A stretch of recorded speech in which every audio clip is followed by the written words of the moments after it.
Ever wondered how to understand and use Python syntaxes? Python, a high-level programming language, has its unique set of rules that guide how programs should be formatted. These rules, or syntaxes, are the blueprint of Python programming. They are the stepping stones that can take you from being a Python novice to a proficient Python programmer.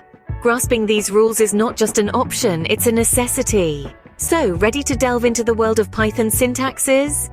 Python syntaxes are quite user-friendly, making Python a great language for beginners. Now let's delve into some basic Python syntaxes. First off, comments. They're essential for explaining what your code does. In Python, you write a comment by starting the line with a hash symbol. For instance, hash, this is a comment. Next up, declaring variables.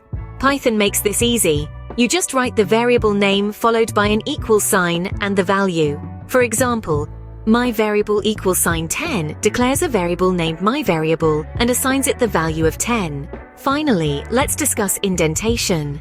Unlike many languages which use braces to define blocks of code, Python uses indentation. This means that the spaces at the start of a line matter. For example, all the code indented under a function definition belongs to that function. See, Python syntaxes are not as intimidating as they seem, right? Now that we've got the basics covered, it's time to explore some advanced Python syntaxes. First, let's delve into functions. Functions are blocks of reusable code that perform a specific task. You define them using the def keyword. For instance, def greet, followed by print hello world, creates a function that prints hello world.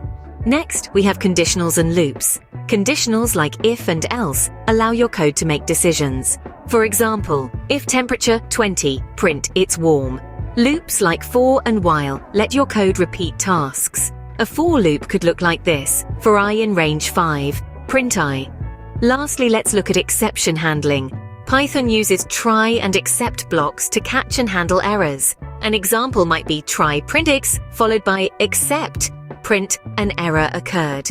With practice and patience, mastering these advanced Python syntaxes will become second nature. In the last few minutes, we've traveled through the world of Python syntaxes. We've explored the basics like variables and functions, and dived into advanced topics like classes and decorators. Understanding these syntaxes is key to writing effective Python programs. But remember, knowledge isn't just about learning, it's about applying. So don't shy away from experimenting with these syntaxes in your own Python projects. Remember, practice makes perfect. So don't hesitate to experiment with these syntaxes and create your own Python projects. Happy coding!